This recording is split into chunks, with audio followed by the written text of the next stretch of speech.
गति के तीसरे नियम के अनुसार जब एक वस्तु दूसरी वस्तु पर बल लगाती है तब दूसरी वस्तु पहली वस्तु पर तात्क्षणिक बल लगाती है। उसी समय पहला वस्तु दूसरा पर पहला लगाएगा दूसरा पर और दूसरा लगाएगा पहला, ठीक उसी समय बल लगाया जाता है। ये दोनों बल परिमाण में सदैव समान लेकिन विपरीत दिशा में होता है। अगर इधर से लगाएगा 10 न्यूटन, इधर से लगाएगा 10 न्यूटन, इधर से कितना लगाएगा 10 न्यूटन, इधर से लगाएंगे 20 न्यूटन, तो इधर से कितना लगाएगा 20 न्यूटन। परिमाण में क्या रहेगा बराबर, परिमाण बराबर लेकिन क्या रहेगा विपरीत दिशा में। ई लगाएगा इस तरफ तो ई लगाएगा इस तरफ, ई लगाएगा इस तरफ तो ई लगाएगा इस तरफ, एक दूसरे के विपरीत दिशा में बल लगाएगा, समान परिमाण में लेकिन विपरीत दिशा में। तभी तो आपको बताए थे कि इसको हम ऐसे छुएंगे हमको चोट लगा और जोर से मारेंगे और जोर से लगेगा, जितना ज्यादा बल हम लगाएंगे उतना ज्यादा बल लगाएगा उधर से, लेकिन क्या लगाएगा विपरीत दिशा में। हम इधर लगा रहे हैं वो उधर से ज्यादा लगा रहे हैं। इसमें बात सही है कि जी सर। ये दोनों बल परिमाण में सदैव समान लेकिन विपरीत दिशा में विपरीत होते हैं। इसका तात्पर्य है कि बल सदैव युगल रूप में होते हैं। बल सदैव किस होते हैं युगल। युगल का मतलब होता है जोड़ा, यू अदा गलत का में लेते रहो। युगल का मतलब होता है जोड़ा, जोड़ी, ठीक। ये बल कभी एक दूसरे पर कार्य नहीं करते बल्कि अलग अलग वस्तुओं पर कार्य करते हैं। ये जो दोनों बल है कभी एक दूसरे पर कार्य नहीं करता है, एक दूसरे पर कार्य नहीं करता, अलग अलग कार्य करता है, अलग अलग कार्य वस्तुओं पर कार्य करते हैं। जैसे हम किस पे लगाया बल, इस पर और लगाया इस पर, तो यहाँ लगाया बोर्ड पर, बोर्ड लगाया हमारे हाथ पर, तो दोनों एक ही पर नहीं लगाया, अलग अलग वस्तुओं पर लगाया है। वो लगाया हाथ पर, लगाया है बोर्ड पर, तो लिखा है ये बल कभी एक दूसरे पर कार्य नहीं करते, कभी भी एक दूसरे पर कार्य नहीं करते हैं बल्कि दो अलग अलग वस्तुओं पर कार्य करते हैं। फुटबॉल के खेल में देखे हैं, फुटबॉल के खेल में प्रायः हम गेंद को तेज गति से किक मारने के क्रम में विपक्षी टीम के खिलाड़ी से टकरा जाते हैं। इस क्रम में दोनों खिलाड़ी एक दूसरे पर बल लगाते हैं, अतएव दोनों ही खिलाड़ी चोटिल होते हैं। ऐसा होता है कि फुटबॉल जब है जो खेल रहे हैं उसमें जब गेंद पर है उसको किक मारने के क्रम में हम इस पार्टी से मतलब लगा कि मान लीजिए खेल हो रहा है तो ई और इस तरफ से वो भी मार रहा है, इधर भी मार रहा है। जब मारने जाते हैं तो क्या होता है इस तरफ बल आदमी उस तरफ बल आदमी से टकरा जाता है कि टकराने के बाद होता क्या है चोटिल हो जाता है। ऐसा लिखा है कि एक दूसरे पर बल लगाते हैं अतएव दोनों खिलाड़ी क्या हो जाता है चोटिल हो जाते हैं। दूसरे शब्दों में किसी एकल बल का अस्तित्व नहीं होता है, कभी भी एकल अकेले बल का अस्तित्व नहीं है, किसी एकल बल का अस्तित्व नहीं है, बल्कि ये सदैव युगल रूप में होते हैं। जो बल होता है सदैव किसमें होता है युगल में होता है। क्या बल अकेले रह सकता है नहीं, बल किसमें रहता है युगल रूप में रहता है। युगल रूप में बल अकेले रहता है नहीं, युगल रूप में। युगल का मतलब होता है क्या होता है युगल का मतलब होता है जोड़ी। बल किसमें रहते हैं जोड़ी या जोड़ा में रहते हैं। इन दोनों विरोधी बलों की क्रिया तथा प्रतिक्रिया बल भी कहा जाता है। इसे क्या कहा जाता है जो तीसरा था नियम में से क्रिया और प्रतिक्रिया बल कहते हैं। क्रिया इसे क्रिया और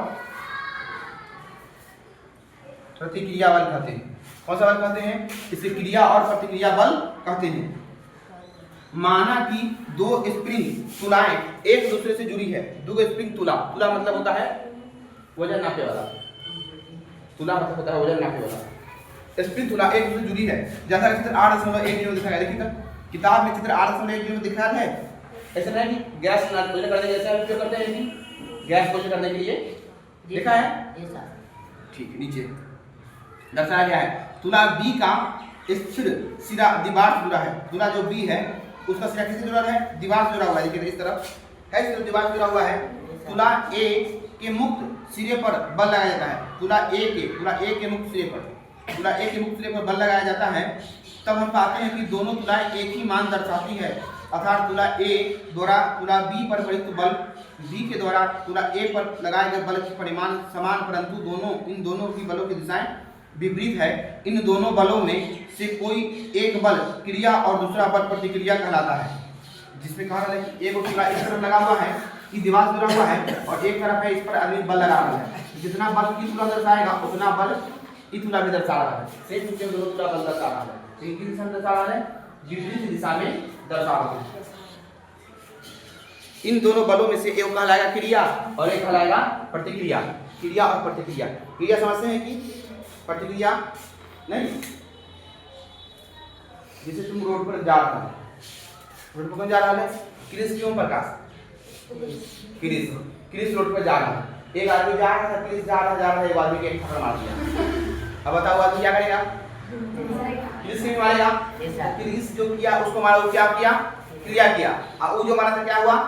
प्रतिक्रिया हुआ।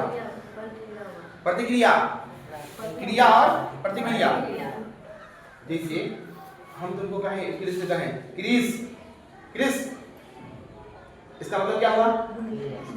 चलो से है। तो हम जो की से क्या है? क्रिया। क्रिस चल दिया, इसका मतलब प्रतिक्रिया। जैसे पीछे से बैठी हुई है सादिया, सही? सादिया सादिया जूता चप्पल नहीं, चप्पल और रखती रानी के चांदी के कपड़ा पे बांध करती नहीं रखती, रखती पैर पीछे से रखा सही। तब क्या करेंगे जाने दीजिए इसको? ऐसे मार देंगे है, मारेगी उसको पीछे नहीं रखेगी, इसे मारेगी इसे, चाहे उसको कलम रखेगी कलम हो जाएगी बोलने से, ऐसा होगा कि तो वो जो किसे क्या है? क्रिया, ये जो किसी प्रतिक्रिया। तो क्रिया प्रतिक्रिया समझ में आया? तो दोनों का कार्य क्या लगता है? विपरीत दिशा में लगता है। एक बल क्रिया और दूसरा बल प्रतिक्रिया कहलाता है। अतः गति के तृतीय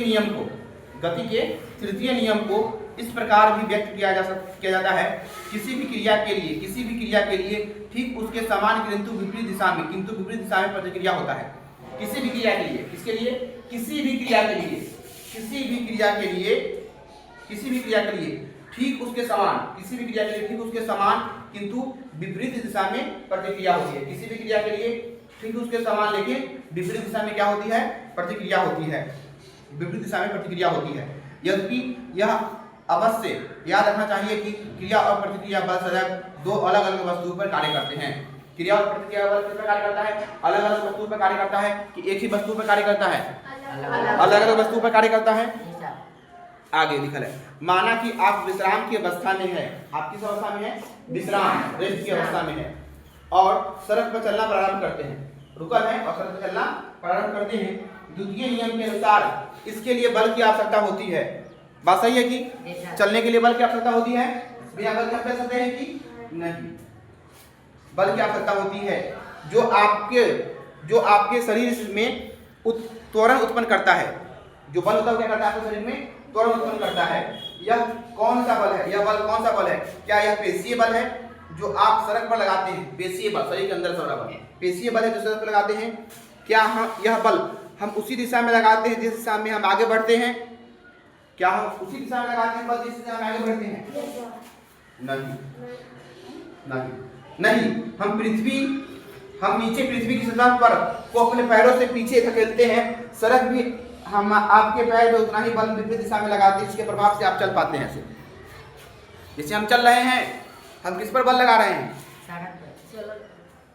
किस पर लगा रहे हैं? अभी इसमें फर्क पड़ रहा है।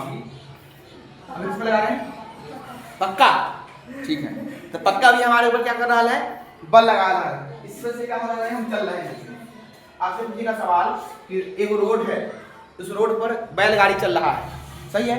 तो बैलगाड़ी जो बैल है उस पर बल लगा रहा है सड़क पर, और सड़क पर बल लगा रहा है बैल के पैर पर, इसलिए बैल के पैर क्या हो जा रहा है? आगे बढ़ जा रहा है। तो आपसे पूछेगा कि किस कारण से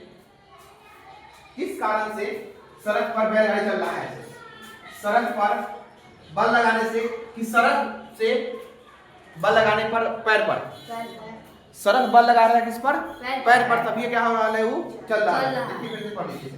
सड़क भी आपके पैर पर उतना ही बल लगाता है, विपरीत दिशा में लगाता है, जिसके प्रभाव से आप क्या करते हैं? आगे बढ़ते हैं। ऐसा देखे हैं कि कभी आप लोग नाव खेले हैं? नाव बेड़ा ऐसे पकड़ते हैं, डंडा लाइए, डंडा ऐसे है, ऐसे करते हैं। तो जो नाव है आगे जाता है कि पीछे जाते हैं? किस तरफ से जाता है?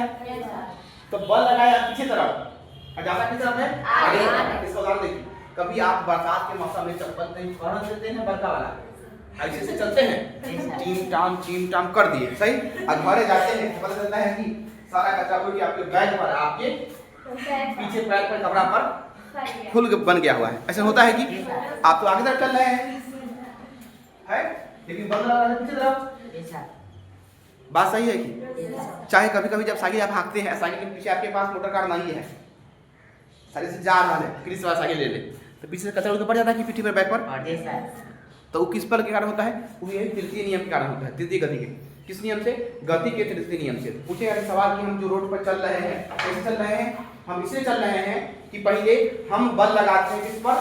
सड़क पर, और सड़क के बाद में बल लगाता है हमारे ऊपर, इसी वजह से हम क्या करते हैं? सड़क पर चल पाते हैं। देखिए, सड़क भी आपके ऊपर, आपके पैर पर उतना ही बल विपरीत दिशा में लगाती है, जिसके प्रभाव से आप आगे बढ़ते हैं। आगे देखिए, यह जानना आवश्यक है कि यद्यपि क्रिया और प्रतिक्रिया बल मान में हमेशा समान होते हैं, फिर भी ये बल एक समान परिमाण के त्वरण उत्पन्न नहीं कर सकते। ऐसा इसीलिए क्योंकि प्रत्येक बल अलग अलग द्रव्यमान की वस्तु पर कार्य करते हैं। द्रव्यमान पर आपको बताए थे कि द्रव्यमान किससे ज्यादा है? एक रेलगाड़ी है, एक मोटरसाइकिल है, किसका द्रव्यमान ज्यादा है? रेलगाड़ी के। जिसका वजन ज्यादा है उसका द्रव्यमान ज्यादा है। रेलगाड़ी। हेलीकॉप्टर की मोटरसाइकिल, हेलीकॉप्टर। कॉपी की कलम, कॉपी का द्रव्यमान ज्यादा है, सही। तो कह रहा है कि जो ये बल है वो क्रिया और प्रतिक्रिया बल है। कौन बल है? क्रिया और प्रतिक्रिया बल है, एक दूसरे के बराबर। ई 10 न्यूटन तो ई 10 न्यूटन, ई 20 न्यूटन तो ई 20 न्यूटन, दोनों बराबर बराबर बल है। लेकिन किस दिशा में लगाता है? विपरीत दिशा में लगाता है। फिर भी एक बल एक समान परिमाण के त्वरण उत्पन्न नहीं करते, फिर भी एक समान त्वरण उत्पन्न नहीं करता है, एक समान त्वरण उत्पन्न नहीं करता है। काहे?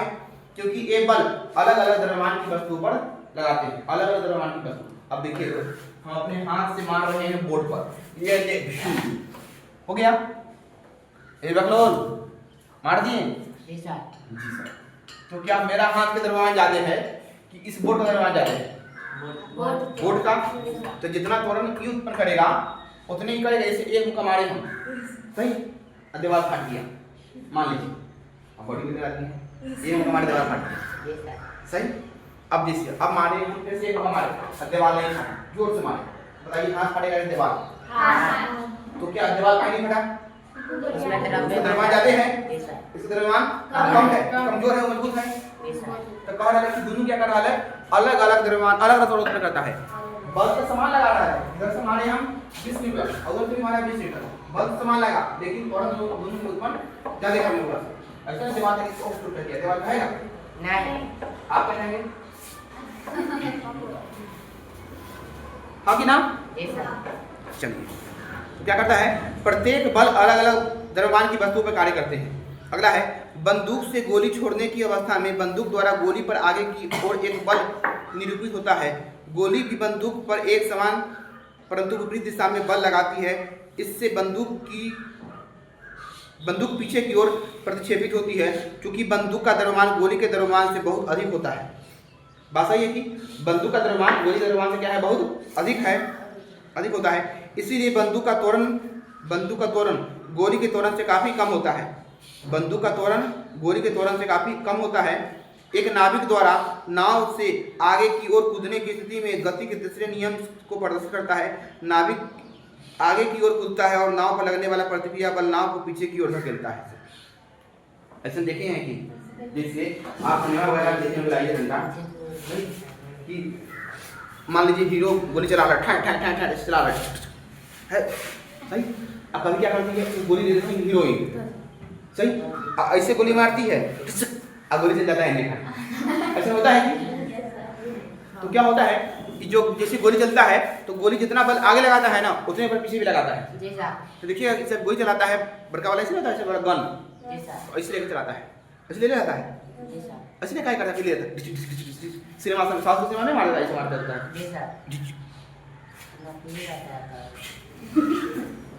ऐसे मारता है, देखे हैं?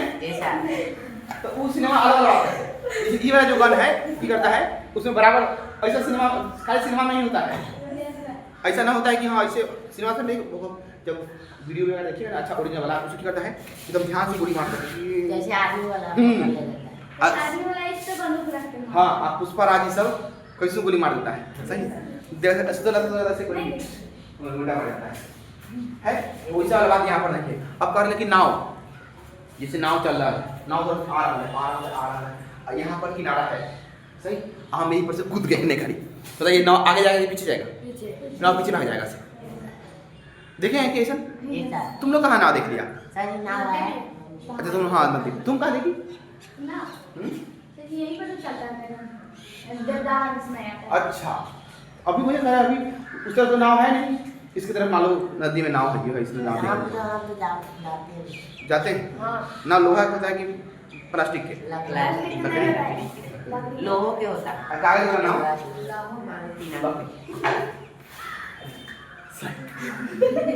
बात समझ में आया? जैसे आप नाव पर से कूदेंगे ना, नाव से कूदेंगे उत्तर तरफ, मान लीजिए उत्तर तरफ तो नाव किस तरफ जाएगा? दक्षिण। सही है? क्या लिख रही है? खाली समय पढ़ना है, खाली समय देखना से। यस देखिए गोली पर लगने वाला त्वरित बल, बंदूक पर आरोपित प्रक्षेपित बल, एगो बल आगे लग रहा है एगो बल पीछे लग रहा है। कुछ देखिए तो आदमी कूद रहा है कि नाव पर नाविक के आगे की ओर कूदने की स्थिति में नाव का पीछे की ओर बढ़ना। क्रियाकलाप 8.4 दो बच्चों को पहिए वाली गाड़ी पर खड़ा होने को कहे। दो बच्चों क्या किए? पहिए वाली गाड़ी पर खड़ा होने के लिए कह दिए। जैसा कि चित्र 8.13 में दर्शाया गया है, उन्हें बालू से भरा थैला और एक भारी वस्तु दे दे। अब उन थैले को लपकते हुए खेलने के लिए को कहें। क्या बालू के थैले को फेंकने के कारण उसमें प्रत्यक्ष तात्कालिक बल का अनुभव करते हैं? आप गाड़ी के पहिए को कोई सफेद रेखा खींच दे ताकि वे दोनों बच्चे थैले को फेंके तो गाड़ी की गति का अवलोकन किया जा सके। अब दो बच्चों को किसी एक गाड़ी पर खड़ा कर दे और एक अन्य बच्चों को दूसरी गाड़ी पर। आप यहाँ गति के द्वितीय नियम को देख सकते हैं क्योंकि यह बल अलग अलग त्वरण उत्पन्न करेगा। पहिया वाला गाड़ी ना होता है इसमें लेगा सकते गाड़ी क्या करता है बांस के बना लेता है, उसमें लगा देता है बैरिंग रुका देता है। तो इसमें एक गाड़ी यहाँ है एगो गाड़ी यहाँ पर है, एगो यहाँ खड़ा हो गया एगो यहाँ खड़ा हो गया सही। तो यहाँ से ले लिया अथी में पन्नी में बालू, इसको फेंक रहा है ले हाँ उधर से कैच खेल रहा है क्रिस? कैच खेलेगा कि खेलेगा क्या? भी खेल रहा है तो जब खेलेगा तो क्या गाड़ी इधर उधर करेगा कि भाई रहेगा जिस तरह हो जाएगा। आप खेलेगा क्या कीजिए कि दोनों बच्चा को एक जगह बैठा दीजिए, एक जगह खड़ा कर दीजिए, एक को इस तरफ खड़ा कर दीजिए। अब इधर से गेंद फेंकिए, इधर से गेंद फेंकिए और उधर से गेंद फेंकिएगा। तो इधर से पहले जब इस तरफ दो बच्चा है, इधर एक बच्चा वाला गेंद फेंकेगा दो वाला की तरफ तो उसका गाड़ी ज़्यादा घूमेगा, ज़्यादा गाड़ी इसका घिरेगा। दो वाला गाड़ी ज़्यादा कम में घिरेगा क्योंकि उसका वर्तमान ज़्यादा गाड़ी ज़्यादा हिलने नहीं देगा, गाड़ी हिलने नहीं देगा लेकिन इसका गाड़ी क्या हो जाएगा? हिलते रहेगा ज़्यादा से। आगे है इस क्रिया में दिखाई गई गाड़ी 50 सेंटीमीटर गुना 100 सेंटीमीटर आकार के माप 15 मिलीमीटर और 18 मिलीमीटर दो मोटे प्लाईबोर्ड में दो जोड़े पहिए लगाकर बनाई जा सकती है। स्केटबोर्ड प्रभावी नहीं होगा क्योंकि इनका सीधा रेखा में गति करना कठिन है। आइए आगे है आपने क्या सीखा? गति का प्रथम नियम। गति का प्रथम नियम वस्तु अपनी विरामावस्था अथवा सरल रेखा पर एक समान गति की अवस्था में तब तक बनी रहती है जब तक कि उस पर कोई अनुदित बल कार्य नहीं करे। क्या कह रहा है? गति का प्रथम नियम क्या कहता है कि वस्तु अपनी विरामावस्था अथवा सरल रेखा पर एक समान गति की अवस्था में तब तक बनी रहती है जब तक कि उस पर कोई बाह्य असंतुलित बल कार्य न करे। जिस अवस्था में है वो उसी अवस्था में रहेगा। अगला, वस्तुओं द्वारा अपनी गति की अवस्था में परिवर्तन का विरोध करने की प्रवृत्ति को जड़त्व कहते हैं। वस्तु क्या करता है? अपनी गति की अवस्था के परिवर्तन को गति की अवस्था के परिवर्तन का विरोध करती है, उसे हम क्या कहते हैं? जड़त्व कहते हैं। किसी वस्तु का द्रव्यमान उसके जड़त्व की माप है। किसी वस्तु का द्रव्यमान क्या है? उसके जड़त्व की माप है। बताया थे जितना ज्यादा जड़त्व है उतना ज्यादा उसका द्रव्यमान है। इसका ऐसे मतलब क्या होता है? किलोग्राम यानी केजी होता है। द्रव्यमान का ऐसे मतलब क्या होता है? किलोग्राम यानी केजी होता है और जड़त्व का ऐसे मतलब क्या होता है? किलोग्राम यानी केजी होता है। घर्षण बल सदैव वस्तु की गति का प्रतिरोध करती है। जो घर्षण बल है वो क्या करती है? वस्तु की गति का विरोध करती है। घर्षण बल वस्तु की गति का विरोध करती है। घर्षण बल वस्तु की गति का विरोध करती है। अगला, गति का द्वितीय नियम, किसी वस्तु के संवेग परिवर्तन की दर उस पर आरोपित असंतुलित बल के समानुपाती एवं बल की दिशा में होती है। क्या कह रहा है? गति का द्वितीय नियम। गति का द्वितीय नियम, किसी वस्तु के संवेग में परिवर्तन की दर, किसी वस्तु के संवेग परिवर्तन की दर वस्तु पर आरोपित असंतुलित बल के समानुपाती एवं बल की दिशा में होती है। किसी वस्तु के संवेग परिवर्तन की दर उस पर आरोपित संतुलित बल के समानुपाती होता है और बल की दिशा में होती है। बल का ऐसे मात्रा kg मीटर पर सेकंड स्क्वायर है, इसे न्यूटन के नाम से भी जाना जाता है। बल का ऐसे मात्रा कितना है? kg मीटर पर सेकंड स्क्वायर है, इसे न्यूटन के नाम से भी जाना जाता है तथा प्रतीक n द्वारा व्यक्त किया जाता है। किसी के द्वारा व्यक्त किया जाता है? प्रतीक n द्वारा व्यक्त किया जाता है। एक न्यूटन का बल किसी 1 kg द्रव्यमान की वस्तु में 1 मीटर पर सेकंड स्क्वायर का त्वरण उत्पन्न करता है। 1 न्यूटन का बल 1 kg के द्रव्यमान की वस्तु में 1 मीटर पर सेकंड स्क्वायर का त्वरण उत्पन्न करता है। वस्तु का संवेग उसके द्रव्यमान और वेग के गुणनफल होता है। बताते हैं P बराबर mv बताए थे। किसी वस्तु का संवेग क्या होता है? उसके द्रव्यमान और वेग के गुणनफल का बराबर होता है। इसकी दिशा वही होती है जो वस्तु के वेग की होती है। इसकी दिशा वही होती है जो वस्तु के वेग की होती है। इसका ऐसा ही मात्रक kg मीटर पर सेकंड होता है। संवेग का ऐसा मात्रक क्या होता है? kg मीटर पर सेकंड होता है। अगला, गति का तृतीय नियम, प्रत्येक क्रिया के समान व विपरीत दिशा में प्रतिक्रिया होती है, विपरीत प्रतिक्रिया होती है। ये दोनों भिन्न भिन्न वस्तुओं पर कार्य करते हैं। ये दोनों बल किस पर कार्य करते हैं? भिन्न भिन्न वस्तुओं पर कार्य करते हैं। आपका चैप्टर हो गया ये खत्म। आगे जो अभ्यास का सवाल है उसको घर से बना के जरूर आप लाइएगा। सवाल कै गो है? 17 गो सवाल है। आगे गुरुत्वाकर्षण, तो पहले इसका सवाल जवाब करवा दे कि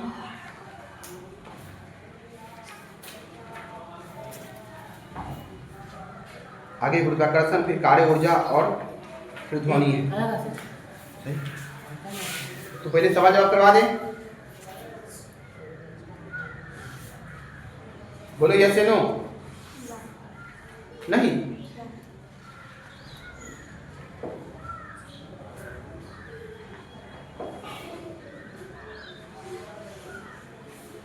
पहले किताब पढ़ा दे, चुप पढ़ा दे। अभी फरवरी का है तो परीक्षा 12 बजे से है। 12 बजे परीक्षा है। आज सबको पता है ये कैसे परीक्षा है।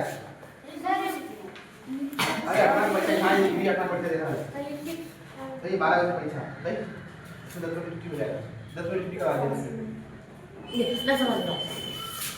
लड़का से कहता है कि छुट्टी कर दीजिए, सही है। तुम लोग भी कहते हैं 5 छुट्टी कर दीजिए। उस बड़े क्लास में का बच्चा है, तुमसे छोटा बच्चा है, उसका परीक्षा है कि नहीं है? उसे छुट्टी हुआ,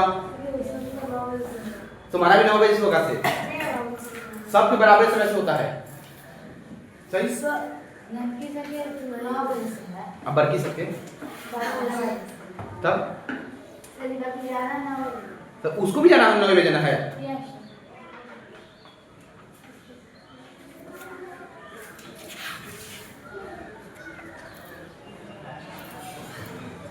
आगे पहले चैप्टर दोनों का सवाल जवाब करवा देते हैं। चैप्टर नंबर 8 और चैप्टर नंबर 9 का।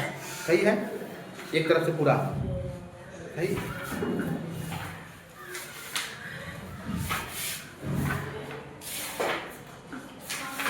गति के बारे में सही है। कल से आपको गति के बारे में सवाल जवाब लिखाया जाएगा। सही, और न्यूमेरिकल सवाल हम बताते रहेंगे।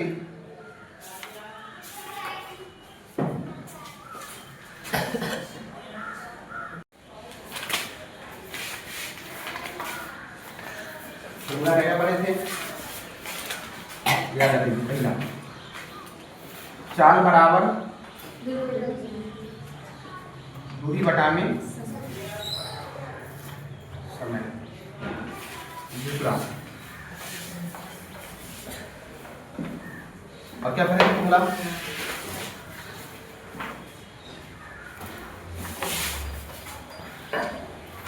v बराबर u प्लस के AP। तीसरा s बराबर ut प्लस के हाफ AP स्क्वायर। लिख चलिए 4 नंबर v स्क्वायर बराबर u स्क्वायर प्लस 2as। सही है। G बराबर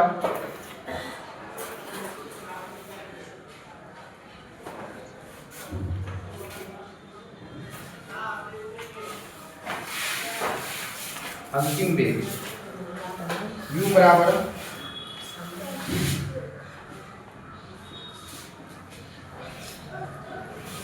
प्रारंभिक वेग, T बराबर समय, S बराबर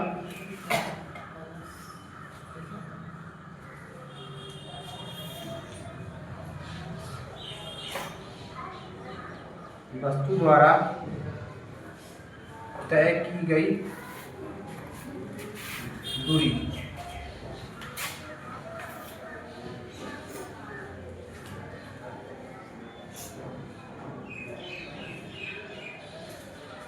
एक पढ़े थे 5 नंबर, V बराबर 2 पाई R बटा में T।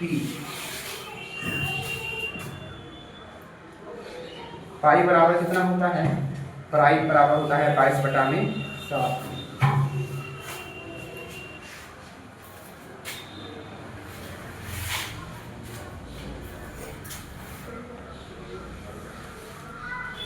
और A बराबर एक छूट गया, A बराबर क्या था? त्वरण।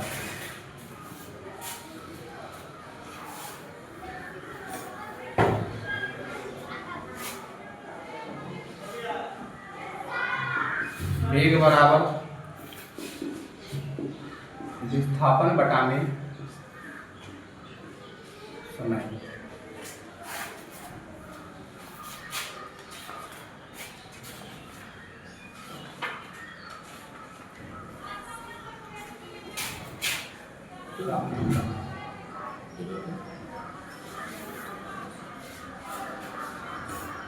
औसत वेग बराबर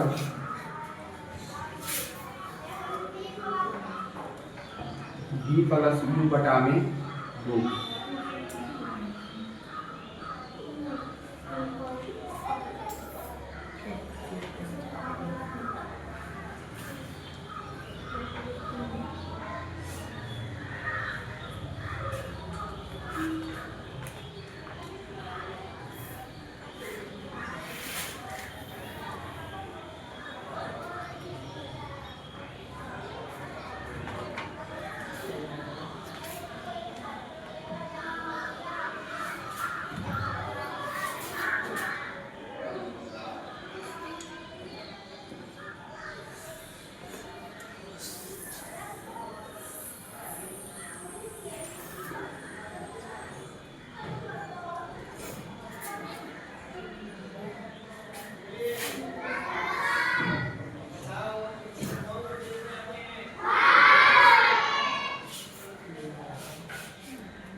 कल इसी फॉर्मूला को लिखकर आना है 2 बार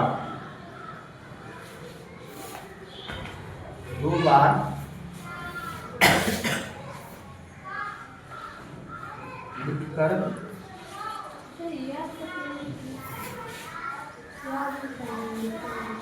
याद करके क्या है, लिख के जाना है।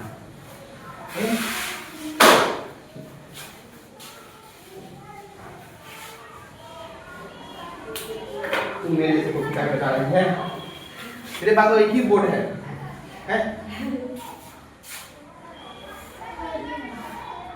हट जाए। चलिए ठीक है।